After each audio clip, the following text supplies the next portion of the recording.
ನಮಃ ಸೂರ್ಯಾಯ ಚಂದ್ರಾಯ ಮಂಗಳಾಯ ಬುಧಾಯ ಚ ಗುರು ಶುಕ್ರ ಶನಿಭ್ಯಶ್ಚ ರಾಹುಕೇತುವೇ ಕುರ್ವಂತು ಸರ್ವೇ ಮಮ ಸುಪ್ರಭಾತಂ. ಶ್ರೀ ಗುರುಭ್ಯೋ ನಮಃ ಹರಃ ಓಂ.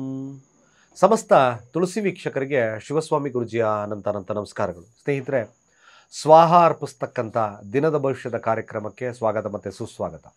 ಅನೇಕ ರೀತಿಯಾದಂಥ ಪೂಜಾ ಸಾಮಗ್ರಿಗಳ ಭಂಡಾರನೇ ಇರತಕ್ಕಂಥದ್ದು ಸ್ವಾಹ ಸ್ಟೋರಲ್ಲಿ. ನಮ್ಮ ಕೆಳಗಿನ ಡಿಸ್ಕ್ರಿಪ್ಷನ್ ಬಾಕ್ಸಲ್ಲಿ ಸ್ವಾಹದ ಲಿಂಕ್ ಇದೆ, ವೆಬ್ಸೈಟ್ ಲಿಂಕು.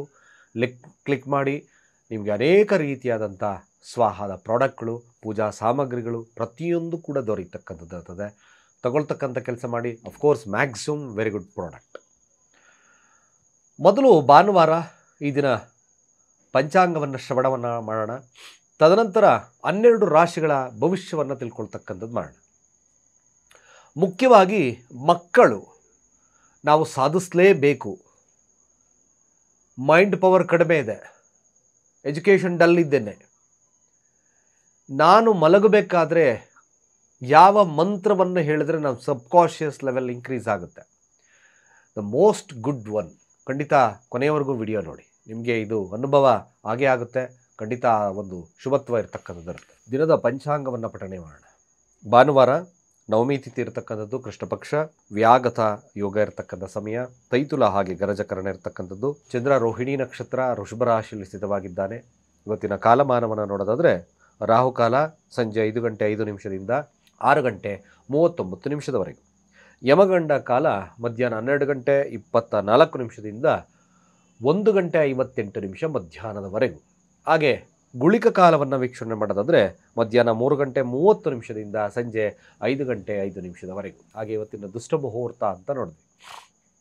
ಇದು ಸಾಯಂಕಾಲ 5 ಗಂಟೆ 13 ನಿಮಿಷದಿಂದ 6 ಗಂಟೆ 6 ನಿಮಿಷದವರೆಗೂ.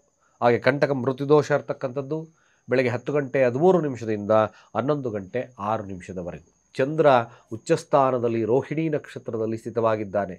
ಈ ದಿನ ಹುಟ್ಟತಕ್ಕಂಥವರೆಲ್ಲ ಚಂದ್ರ ದಶದಿಂದ ಜೀವನ ಪ್ರಾರಂಭ. ಹಾಗಾಗಿ 12 ರಾಶಿಗಳ ಈ ದಿನದ ಫಲಾಫಲ ಆಗಿರ್ತಕ್ಕಂಥದ್ದು ನೋಡೋಣ. ಮೊದಲು ಮೇಷರಾಶಿಯ ಫಲ ನೋಡಿ. ಮೇಷರಾಶಿಯವ್ರಿಗೆ ಖಂಡಿತವಾಗಿ ಮನೆಯವರ ಸಪೋರ್ಟ್, ಹಣಕಾಸಿನ ವಿಚಾರದಲ್ಲಿ ಗೆಲುವು, ವ್ಯಾಪಾರ ಅಭಿವೃದ್ಧಿಗಳಾಗ್ತಕ್ಕಂಥದ್ದು, ಎಲ್ಲ ವಿಚಾರದಲ್ಲಿ ನಿಮಗೆ ಶುಭತ್ವ ಜಾಸ್ತಿ ಇದೆ ಈ ದಿನ. ವಿಶೇಷವಾಗಿ ಕುಟುಂಬಕ್ಕೆ ಕಾಳಜಿಯನ್ನು ವಹಿಸ್ತಕ್ಕಂಥ ಕಾಲ. ವ್ಯಾಪಾರ ವೃದ್ಧಿ, ಮೃಷ್ಟಾನ್ನ ಭೋಜನವನ್ನು ಸವಿತಕ್ಕಂಥ ಕಾಲ, ಕುಟುಂಬದರೊಟ್ಟಿಗೆಲ್ಲ ನೆಮ್ಮದಿಯನ್ನು ಕಾಣ್ತಕ್ಕಂಥ ಕಾಲ ಈ ಮೇಷರಾಶಿಯಲ್ಲಿರ್ತಕ್ಕಂಥವ್ರಿಗೆ. ಶುಭತ್ವ ಇದೆ, ಖಂಡಿತ ಒಳ್ಳೆಯದಿದೆ. ಸಾಧ್ಯವಾದಷ್ಟು ಶಿವನ ಮಂತ್ರಗಳನ್ನು ಹೇಳ್ಕೊಳ್ಳಿ, ಇನ್ನಷ್ಟು ಶುಭದ ಕಾಲ ಆಗುತ್ತೆ. ಅದೇ ರೀತಿಯಾಗಿ ವೃಷಭ ರಾಶಿಯವ್ರಿಗೆ ಖಂಡಿತ ಚಂದ್ರ ಉಚ್ಚಸ್ಥಾನದಲ್ಲಿದ್ದಾನೆ. ನಿಮ್ಮ ಮನಸ್ಥಿತಿ ಭಾಳ ಸುಸ್ಥಿರವಾಗಿರ್ತಕ್ಕಂಥ ಮನಸ್ಥಿತಿ, ಒಂದು ನಿರ್ಧಾರಗಳನ್ನು ತಗೊಳ್ತಕ್ಕಂಥ ಕಾಲ. ಮೆಲಗಿ ಸ್ವಸ್ಥಾನದಲ್ಲಿ ಸ್ವರ್ಣ ನಕ್ಷತ್ರದಲ್ಲೇ ಇದ್ದಾಗ ನಿಮ್ಮ ಎಫರ್ಟ್ಗೆ ತಕ್ಕ ಪ್ರತಿಫಲ. ಆರೋಗ್ಯದಲ್ಲಿ ಉತ್ತಮತೆ ಇರತಕ್ಕಂಥದ್ದಿರುತ್ತೆ. ನಿಮ್ಮ ಮಾತು ಕೂಡ ಇವತ್ತು ಸೊಫಿಸ್ಟಿಕೇಟೆಡ್ ಆಗಿರ್ತಕ್ಕಂಥದ್ದಿರ್ತದೆ. ಮೆಲಗಿ ತಮ್ಮ ಪ್ರಯತ್ನದಿಂದ ಗೆಲುವನ್ನು ಸಾಧಿಸ್ತಕ್ಕಂಥ ದಿನ. ಬುದ್ಧಿಶಕ್ತಿಯಿಂದ ಗೆಲುವನ್ನು ಸಾಧಿಸ್ತೀರಾ. ನಷ್ಟವನ್ನು ಕಡಿಮೆ ಮಾಡ್ಕೊಳ್ತಕ್ಕಂಥ ದಿನ ವೃಷಭ ರಾಶಿಯವ್ರಿಗೆ. ಖಂಡಿತವಾಗಿ ಶುಭದ ದಿನ. ತಮಗೂ ಕೂಡ ಈ ಶಿವನ ಅನುಗ್ರಹ ಸಿಗಲಿ ಅಂತ ಕೇಳ್ಕೊಳ್ಳೋಣ. ಅದೇ ರೀತಿಯಾಗಿ ಮಿಥುನ ರಾಶಿಯವ್ರಿಗೆ ಸ್ವಲ್ಪ ಒಂಟಿತನ ಕಾಡುತ್ತೆ. ಹಣಕಾಸಿನ ವಿಚಾರದಲ್ಲಿ ಸ್ವಲ್ಪ ಗೊಂದಲದ ವಿಚಾರ. ಹಣಕಾಸು ಕುಟುಂಬದ ವಿಚಾರದಲ್ಲಿ, ತಾಯಿ ಆರೋಗ್ಯದಲ್ಲಿ ಸಣ್ಣ ಪುಟ್ಟ ಸಮಸ್ಯೆಗಳು ಕಾಡಿಸ್ಕೊಡ್ತಕ್ಕಂಥದ್ದು ಇವತ್ತಿನ ದಿನ ತೋರಿಸ್ತದೆ. ಯಾರೊಟ್ಟಿಗೂ ಬೆರೆದಲೇ ಇರತಕ್ಕಂಥ ಮನಸ್ಥಿತಿ ಈ ದಿನ. ಆಧ್ಯಾತ್ಮಿಕ ಚಿಂತನೆಗಳನ್ನು ಜಾಸ್ತಿ ಮಾಡ್ಕೊಳ್ಳಿ ದಿನ. ಅನ್ನೆಸೆಸರಿಯಾಗಿ ಕುಟುಂಬದ ಬಗ್ಗೆ ಆಲೋಚನೆಗಳನ್ನು ಮಾಡಲಿಕ್ಕೆ ಹೋಗಬೇಡಿ. ಸಾತ್ವಿಕವಾಗಿರ್ತಕ್ಕಂಥ ಆಲೋಚನೆಗಳನ್ನು ಬೆಳೆಸ್ಕೊಳ್ಳಿ. ಸ್ವಲ್ಪ ಸೋಂಬೇರಿತನ ಕೂಡ ಸಹ ಕಾಡುತ್ತೆ ಈ ದಿನ ಮಿಥುನ ರಾಶಿಯವ್ರಿಗೆ. ದುರ್ಗಾ ದೇವಸ್ಥಾನವನ್ನು ಭೇಟಿ ಮಾಡಿ.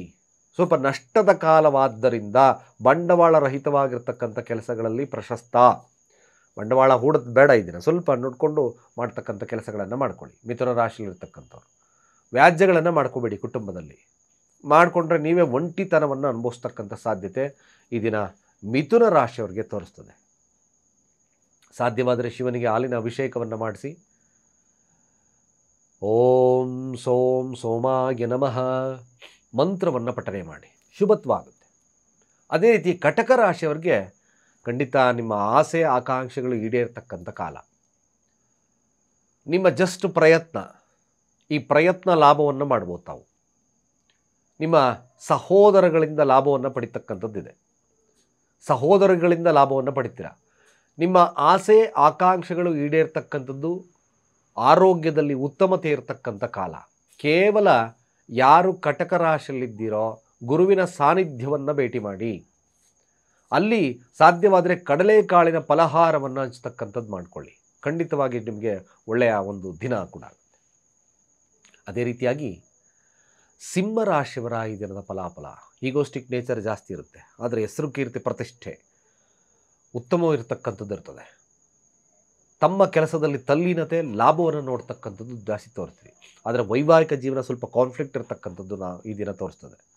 ಯಾರ್ಯಾರು ಸಿಂಹರಾಶಿಯಲ್ಲಿದ್ದೀರೋ ತಾವು ಯಾವುದೇ ಕಾರಣಕ್ಕೂ ಕೂಡ ತಮ್ಮ ಆರೋಗ್ಯದ ವಿಚಾರವಾಗಿ ನೆಗ್ಲೆಕ್ಟ್ ಮಾಡಲಿಕ್ಕೆ ಹೋಗಬೇಡಿ. ಸ್ವಲ್ಪ ಈ ದಿನ ಎಚ್ಚರಿಕೆಯನ್ನು ವಹಿಸ್ಕೊಳ್ತಕ್ಕಂಥದ್ದು ಅತಿ ಮುಖ್ಯ. ಮೇಲಾಗಿ ಹೆಸರು ಕೀರ್ತಿ ಪ್ರತಿಷ್ಠೆಗೋಸ್ಕರ ತಾವು ಹೋರಾಟವನ್ನು ಮಾಡ್ತಕ್ಕಂಥ ದಿನ ಕೂಡ ಸಿಂಹರಾಶಿಯವ್ರಿಗಾಗುತ್ತೆ. ರಾಜಕೀಯ ಹಿತಾಸಕ್ತಿ ಇರತಕ್ಕಂಥ ದಿನ ಕೂಡ. ವ್ಯಾಪಾರ ವಹಿವಾಟುಗಳು ಚೆನ್ನಾಗಿ ನಡೀತಕ್ಕಂಥ ದಿನ. ಸ್ವಲ್ಪ ಅಹಂ ಇರತಕ್ಕಂಥ ದಿನ ಈ ಸಿಂಹರಾಶಿಯವ್ರಿಗೆ ಈ ದಿನ ಆಗ್ತದೆ. ಆದರೂ ಕೂಡ ಉತ್ತಮತೆಯನ್ನು ತೋರಿಸ್ತದೆ. ತಾವು ಕೂಡ ಸಾಧ್ಯವಾದರೆ ಹಾಲಿನ ಪದಾರ್ಥಗಳನ್ನು ಹಂಚತಕ್ಕಂಥ ಕೆಲಸವನ್ನು ಮಾಡಿ, ಶುಭ ಆಗುತ್ತೆ. ಹಾಗೆ ಕನ್ಯಾ ರಾಶಿಯವರ ಈ ದಿನದ ಫಲಾಫಲ ಆಗಿರ್ತಕ್ಕಂಥದ್ದು, ಲಾಭಾಧಿಪತಿ 9ರ ಸ್ಥಾನ ಭಾಗ್ಯಸ್ಥಾನದಲ್ಲಿ ಉಚ್ಚನಾಗಿದ್ದಾನೆ. ಯಾವುದಾದ್ರೂ ಒಂದು ಕಾರ್ಯಕ್ಕೆ ನಿಮ್ಮ ತಾಯಿ ಕಡೆಯಿಂದ ಆಗಿರ್ಬೋದು, ಬಂಧು ಬಾಂಧವರಿಂದ ಆಗಿರ್ಬೋದು, ನಿಮಗೆ ಸಂಗಾತಿ ಕಡೆಯಿಂದ ಆಗಿರ್ಬೋದು, ಒಂದು ಸಹಾಯ ಹಸ್ತ ಸಿಗ್ತಕ್ಕಂಥದ್ದು ಕನ್ಯಾ ರಾಶಿಯವರಿಗೆ ತೋರಿಸ್ತದೆ. ಆಧ್ಯಾತ್ಮಿಕವಾಗಿರ್ತಕ್ಕಂಥ ವಿಚಾರಗಳಲ್ಲಿ ಗೆಲುವು ಸಾಧ್ಯತೆ ತುಂಬ ಕನ್ಯಾ ರಾಶಿಯವ್ರಿಗಿದೆ. ಸಣ್ಣ ಪುಟ್ಟ ಸೋಂಬೇರಿತನ ಕಾಡಿದ್ರೂ ಸಹಿತ ಕನ್ಯಾ ರಾಶಿಯಲ್ಲಿರ್ತಕ್ಕಂಥವ್ರಿಗೆ ಶುಭದ ದಿನ. ಹಾಗೆ ಎಲ್ಲ ವಹಿವಾಟುಗಳು ಚೆನ್ನಾಗಿ ನಡೀತಕ್ಕಂಥದ್ದಿರುತ್ತೆ. ಕೆಲವೊಂದು ಸಂಧಾನದ ಮೂಲಕ ಸಮಸ್ಯೆಯನ್ನು ಬಗೆಹರಿಸ್ಕೊಳ್ತೀರಿ. ಮೇಲಾಗಿ ಭಾಳ ವಿಶೇಷವಾಗಿರ್ತಕ್ಕಂಥದ್ದು ಆರೋಗ್ಯದಲ್ಲಿ ಉತ್ತಮತೆ, ಧಾರ್ಮಿಕವಾಗಿರ್ತಕ್ಕಂಥ ಚಿಂತನೆಗಳ ನಡೆನುಡಿಗಳಿರ್ತಕ್ಕಂಥದ್ದಿರುತ್ತೆ. ಇವತ್ತು ನಿಮ್ಮ ಮಾತನ್ನು ಕೆಲವೊಂದು ಮಂದಿಗಳು ಕೇಳಿಸ್ಕೊಂಡು ಅವ್ರಿಗೆ ಅಫ್ಕೋರ್ಸ್ ಆ ಒಂದು ನಿಮಗೆ ಕ್ರೆಡಿಟ್ ಸಲ್ತಕ್ಕಂಥ ಸಾಧ್ಯತೆ ಕನ್ಯಾ ರಾಶಿಯವ್ರಿಗೆ ಇದೆ. ಒಳ್ಳೆಯದಾಗಲಿ. ಅದೇ ರೀತಿಯಾಗಿ ತುಲಾರಾಶಿಯವರ ಈ ದಿನದ ಫಲಾಫಲ, ಸ್ವಲ್ಪ ಎಚ್ಚರಿಕೆಯನ್ನು ವಹಿಸ್ಕೊಳ್ಳಿ. ಅನ್ನೆಸಸರಿಯಾಗಿ ಕಾರ್ಯದಲ್ಲಿ ವಿಳಂಬತೆ ಆಗ್ತಕ್ಕಂಥದ್ದು, ತಮ್ಮ ಕಾರ್ಯವನ್ನು ಮೊಟಕುಗೊಳಿಸ್ತಕ್ಕಂಥ ಸಾಧ್ಯತೆಗಳು, ಅಡೆತಡೆಗಳು ಬರ್ತಕ್ಕಂಥದ್ದು ಕೆಲಸದಲ್ಲಿ ಇವೆಲ್ಲ ತೋರಿಸ್ತದೆ. ನಿಮ್ಮ ಅಥಾರಿಟಿ ಮತ್ತೊಂದು ಯಾವುದಾದ್ರೂ ಹಿರಿಯರ ಒಂದು ಮೇಲೆ ತಾವು ಕೋಪ ಮಾಡ್ಕೊಳ್ತಕ್ಕಂಥದ್ದನ್ನು ಬಿಡಬೇಕಾಗುತ್ತೆ. ಇದು ಕೋಪದ ದಿನ. ಸ್ವಲ್ಪ ನಿಯಂತ್ರಣದಲ್ಲಿ ಮನಸ್ಥಿತಿಯನ್ನು ಇಟ್ಕೋಬೇಕು. ಅನ್ನೆಸಸರಿಯಾಗಿ ನೀವೇನಾದರೂ ಕೋಪದಿಂದ ಕೆಲವೊಂದು ಅನರ್ಥಗಳು ಜಾಸ್ತಿ ಆಗ್ತದೆ. ಯಾವುದಾದ್ರೂ ಒಂದು ಸಮಸ್ಯೆ ಬರ್ತಕ್ಕಂಥದ್ದಿರೋದ್ರಿಂದ ಸ್ವಲ್ಪ ಎಚ್ಚರಿಕೆ. ಸಾಧ್ಯವಾದರೆ ನೀವು ದುರ್ಗಾ ದೇವಸ್ಥಾನಕ್ಕೆ ಒಂದು ಬಿಳಿ ವಸ್ತ್ರದಲ್ಲಿ 1-2 ಬಕ್ಸೆ ಶುದ್ಧ ಅಕ್ಕಿಯನ್ನು ಹಾಕ್ಕೊಂಡು ದಕ್ಷಿಣೆಯನ್ನು ಇಟ್ಟು ದುರ್ಗಾ ದೇವಸ್ಥಾನಕ್ಕೆ ಕೊಟ್ಬಿಟ್ಟು ಬನ್ನಿ. ಹಾಗೆ ವೃಶ್ಚಿಕ ರಾಶಿಯವರ ಈ ದಿನದ ಫಲಾಫಲ, ವೃಶ್ಚಿಕ ರಾಶಿಯವ್ರಿಗೆ ಖಂಡಿತವಾಗಿ ಒಂದು ರೀತಿಯಾಗಿ ಶುಭದ ವಾರ, ಶುಭದ ದಿನ. ಹಾಗೆ ವ್ಯಾಪಾರದ ವಹಿವಾಟುಗಳು, ಸಂಗಾತಿಯನ್ನ ಚಿಂತನೆಗಳು, ಹಾಗೆ ಎರಡನೇ ಮದುವೆಗಳ ಚಿಂತನೆಗಳು ಸಾಧ್ಯತೆ, ಡಿವೋರ್ಸ್ ಆಗಿರ್ತಕ್ಕಂಥವ್ರಿಗೆ ಆಗಿರ್ಬೋದು ಅಥವಾ ಎರಡನೇ ಮದುವೆ ಆಗಬೇಕು ಅಂತಕ್ಕಂಥವ್ರಿಗೆ ಒಂದು ಶುಭದ ಚಿಂತನೆಗಳಿರ್ತಕ್ಕಂಥ ದಿನ. ಸಂಗಾತಿಯನ್ನು ಕುರಿತು ನೆನೆಸ್ಕೊಳ್ತಕ್ಕಂಥ ದಿನ ವೃಶ್ಚಿಕ ರಾಶಿಯವ್ರಿಗೆ. ಮನಸ್ಥಿತಿ ಸದೃಢತೆಯಿಂದ ಇರತಕ್ಕಂಥದ್ದು, ವ್ಯಾಪಾರದ ಒಂದು ಮನೋಭಾವತೆ ಇರತಕ್ಕಂಥ ದಿನ. ಖಂಡಿತವಾಗಿ ವೃಶ್ಚಿಕ ರಾಶಿಯವರಿಗೆ ಒಂದು ಶುಭದ ದಿನ ಕೂಡ ಆಗ್ತಕ್ಕಂಥದ್ದು, ಸಂತೋಷವನ್ನು ಕುಟುಂಬದೊಟ್ಟಿಗೆ ಕಳೀತಕ್ಕಂಥದ್ದು ಕೂಡ ಈ ದಿನ ತೋರಿಸ್ತದೆ. ಧನುರಾಶಿಯವರಿಗೆ ಆರೋಗ್ಯದ ಬಗ್ಗೆ ಮೊದಲು ಕಾಳಜಿಯನ್ನು ವಹಿಸ್ಕೊಳ್ಳಿ. ಅನ್ನೆಸಸರಿ ಕೋಪಗಳನ್ನು ಮಾಡಿಕೊಂಡ್ರೆ ನಿಮ್ಮ ಆರೋಗ್ಯದಲ್ಲಿ ಸಮಸ್ಯೆಗಳು ಕಾಣಿಸ್ತಾ ಇದೆ. ಶತ್ರು ಬಾಧೆ ಇರ್ತಕ್ಕಂಥದ್ದು, ಸಾಲ ಬಾಧೆ ಇರ್ತಕ್ಕಂಥ ದಿನ. ವ್ಯಾಪಾರ ವಹಿವಾಟುಗಳು ಕೊಂಚ ಮುನ್ನಡೆಯನ್ನು ಸಾಧಿಸ್ತಕ್ಕಂಥದ್ದು ಇರ್ತದೆ. ವೈವಾಹಿಕ ಜೀವನ ಸುಸ್ಥಿರತೆಯಲ್ಲಿರ್ತಕ್ಕಂಥದ್ದಿರುತ್ತೆ. ಆದರೆ ನಿಮ್ಮ ಆರೋಗ್ಯವನ್ನು ಸರಿಯಾಗಿ ನೋಡ್ಕೊಳ್ಳಿ. ಕೋಪವನ್ನು ನಿಯಂತ್ರಣ ಮಾಡಿ, ಶಿವನ ಧ್ಯಾನವನ್ನು ಮಾಡಿಕೊಳ್ಳಿ. ಶಿವನ ಸ್ತೋತ್ರಗಳು, ಶಿವನ ದೇವಸ್ಥಾನವನ್ನು ಭೇಟಿ ಮಾಡ್ತಕ್ಕಂಥದ್ದು ಕೂಡ ಮುಖ್ಯ. ಹಾಗೆ ಮಕರ ರಾಶಿಯವರ ಈ ದಿನದ ಫಲಾಫಲ ಆಗಿರ್ತಕ್ಕಂಥದ್ದು, ಮಕರ ರಾಶಿಯವ್ರಿಗೆ ನೋಡಿ, ಒಂದು ಟ್ರೇಡಿಂಗಲ್ಲಿರ್ತಕ್ಕಂಥ ವಿಚಾರದಲ್ಲಿ ಯಶಸ್ಸನ್ನು ಕಾಣ್ತೀರಿ. ಪ್ರೀತಿಯ ವಿಚಾರದಲ್ಲಿ ಯಶಸ್ಸನ್ನು ಕಾಣ್ತಕ್ಕಂಥದ್ದು ಇರ್ತದೆ. ಪ್ರೀತಿ ಪಾತ್ರೊಟ್ಟಿಗೆ ಬಾಂಧವ್ಯತೆ ಜಾಸ್ತಿ ಆಗ್ತಕ್ಕಂಥದ್ದು, ಕ್ರಿಯೇಟಿವ್ ಫೀಲ್ಡಲ್ಲಿರ್ತಕ್ಕಂಥವ್ರಿಗೆ ಶುಭತ್ವ ಇರ್ತಕ್ಕಂಥದ್ದು. ಮೇಲಾಗಿ ವ್ಯಾಪಾರ ವಹಿವಾಟುಗಳು ನಾಲೆಡ್ಜನ್ನು ಉಪಯೋಗಿಸಿ ಗೆಲ್ತಕ್ಕಂಥದ್ದು ಸಾಧ್ಯತೆ ತುಂಬ ಜಾಸ್ತಿ ಇದೆ. ಪ್ರೀತಿಯ ಮನೋಭಾವತೆ ಇರ್ತಕ್ಕಂಥ ದಿನ ಮಕರ ರಾಶಿಯವ್ರಿಗೆ ಶುಭವಾಗಲಿ. ಕುಂಭರಾಶಿಯವ್ರಿಗೆ ಸರಿಯಾದಂಥ ನಿರ್ಧಾರ ನಿಮ್ಮನ್ನು ಗೆಲ್ಲಂಗೆ ಮಾಡುತ್ತೆ. ಮೃಷ್ಟಾನ್ನ ಭೋಜನವನ್ನು ಸವಿತಕ್ಕಂಥ ಕಾಲ, ಮನಸ್ಥಿತಿ ಸುಸ್ಥಿರವಾಗಿರ್ತಕ್ಕಂಥದ್ದಿರುತ್ತೆ, ಆರಾಮದಾಯಕವಾಗಿ ಇರ್ತಕ್ಕಂಥ ದಿನ. ಕೆಲವೊಂದು ಕಾಯಿಯ ಆರೋಗ್ಯದಲ್ಲಿ ಸಣ್ಣ ಪುಟ್ಟ ವ್ಯತ್ಯಾಸಗಳು ಬರ್ತಕ್ಕಂಥದ್ದು ಇರ್ತದೆ. ಇನ್ನೆಲ್ಲ ಮಿಕ್ಕ ವಿಚಾರದಲ್ಲಿ ಸುಸ್ಥಿರತೆ ಕಾಣುತ್ತೆ. ಆದರೆ ದ ಬ್ಯೂಟಿಫುಲ್ ಏನಪ್ಪ ಅಂತಂದರೆ, ನಿಮ್ಮ ನಿರ್ಧಾರಗಳನ್ನು ಸರಿಯಾಗಿ ತಗೊಳ್ಳಿ. ದಿನ ಆ ನಿರ್ಧಾರಗಳು ನಿಮಗೆ ಶುಭತ್ವವನ್ನು ತರುತ್ತೆ. ಅಫ್ಕೋರ್ಸ್ ಕುಂಭರಾಶಿಯವರೆಗೂ ಸಾತ್ವಿಕವಾಗಿರ್ತಕ್ಕಂಥ ಚಿಂತನೆ, ಶಿವನ ಆರಾಧನೆ ನಿಮಗೆ ಲಾಭವನ್ನು ಕೊಡುತ್ತೆ. ಕೊನೆಯದಾಗಿ ಮೀನರಾಶಿಯವ್ರಿಗೂ ಕೂಡ ಸ್ಪೋರ್ಟಿವ್ ಇರ್ತಕ್ಕಂಥ ದಿನ. ಸಣ್ಣ ಬದಲಾವಣೆಯನ್ನು ಅಪೇಕ್ಷೆ ಮಾಡ್ತೀರಾ. ಪಿತೃಪಾತ್ರೊಟ್ಟಿಗೆ ಸಣ್ಣ ಒಂದು ಸಂಚಾರವನ್ನು ಮಾಡ್ತಕ್ಕಂಥದ್ದು ಇರ್ತದೆ. ಸಹೋದರಗಳ ವಿಚಾರದಲ್ಲಿ ಶುಭತ್ವ ಇರ್ತಕ್ಕಂಥದ್ದು. ತಮ್ಮ ಮಾತಿನಿಂದ ಮ್ಯಾಕ್ಸಿಮಮ್ ಹಣವನ್ನು ಸಂಪಾದನೆ ಮಾಡ್ತಕ್ಕಂಥ ದಿನ. ಮೇಲಾಗಿ ವ್ಯಾಪಾರ ವಹಿವಾಟುಗಳು ಚೆನ್ನಾಗಿ ನಡೀತಕ್ಕಂಥದ್ದಿರುತ್ತೆ. ಸಣ್ಣ ಪ್ರಯಾಣವನ್ನು ಕುಟುಂಬದೊಟ್ಟಿಗೆ ಮಾಡ್ತಕ್ಕಂಥದ್ದು ಈ ದಿನ ತೋರಿಸ್ತಾ ಇದೆ ಮೀನರಾಶಿಯಲ್ಲಿರ್ತಕ್ಕಂಥವ್ರು. ಸಾಧ್ಯವಾದಷ್ಟು ಮೀನರಾಶಿಯಲ್ಲಿರ್ತಕ್ಕಂಥವ್ರು ದುರ್ಗಾರಾಧನೆಯನ್ನು ಮಾಡಿಕೊಳ್ಳಿ. ಖಂಡಿತವಾಗಿ ಶುಭದ ದಿನದಲ್ಲಿ ಒಂದಾಗ್ತಕ್ಕಂಥದ್ದು ಇರ್ತದೆ. ಇಷ್ಟು ದ್ವಾದಶ ರಾಶಿಗಳ ಫಲಾನುಫಲಗಳು. ಬಹಳ ಮುಖ್ಯವಾಗಿ ವಿದ್ಯಾರ್ಥಿಗಳಲ್ಲಿ ಸಬ್ಕಾನ್ಷಿಯಸ್ ಲೆವೆಲ್ ಇನ್ಕ್ರೀಸ್ ಆಗಬೇಕು. ನಾನು ಸಾಧನೆ ಮಾಡ್ತೀನಿ, ಜೀವನದಲ್ಲಿ ಈ ಗುರಿಯನ್ನು ನಾನು ತಲುಪ್ತೇನೆ. ಅಫ್ಕೋರ್ಸ್ ನಾನು ಎಲ್ಲರಿಗಿನ್ನ ಟಾಪ್ ಮೋಸ್ಟ್ ವಿದ್ಯಾರ್ಥಿಗಳಾಗ್ತೀನಿ. ಹಾಗೆ ಬಿಸ್ನೆಸ್ಸಲ್ಲಿ ನಾನು ಖಂಡಿತ ಸಕ್ಸಸ್ ರೇಟ್ ಗೆಲ್ತೀನಿ. ನನ್ನ ಕಾರ್ಯದಲ್ಲಿ ನಾನು ಜಯವನ್ನು ಗಳಿಸ್ತೀನಿ ಅಂತಕ್ಕಂಥ ವ್ಯಕ್ತಿಗಳು, ನೀವು ರಾತ್ರಿಯ ಸಮಯದಲ್ಲಿ ಆನ್ ದ ಬೆಡ್ ಉತ್ತರಾಭಿಮುಖವಾಗಿ ಕೂತ್ಕೊಳ್ಳಿ. ಅಂದರೆ ಹಾಸಿಗೆ ಮೇಲೆ ಆದರೂ ಕೂತ್ಕೊಳ್ಳಿ, ತೊಂದರೆ ಇಲ್ಲ.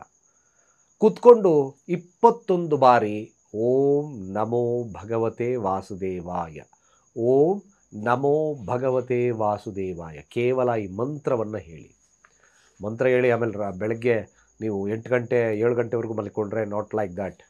ಕಾರ್ಯಪ್ರವೃತ್ತರಾಗಬೇಕು. ನಿಮ್ದು ಏನು ಸಂಕಲ್ಪ ಇದೆಯೋ ಅದನ್ನು ಮಾಡಿಕೊಂಡು ಕಾರ್ಯಪ್ರವೃತ್ತರಾಗಿ ಬೆಳಗ್ಗೆ ಎದ್ದು, ಅಫ್ಕೋರ್ಸ್ ನಿಮ್ಮ ಮನಸ್ಸು ಪರಿಸ್ಥಿತಿ ಎರಡೂ ಕೂಡ ನಿಮಗೆ ಸಪೋರ್ಟ್ ಮಾಡುತ್ತೆ, ನಿಮ್ಮ ಜೀವನದಲ್ಲಿ ಸಾಧನೆ ಮಾಡೋಕ್ಕೆ ಮಾಡುತ್ತೆ ಅಂತ ಹೇಳ್ತಾ, ಸರ್ವೇ ಜನ ಸುಖಿನೋ ಭವಂತು.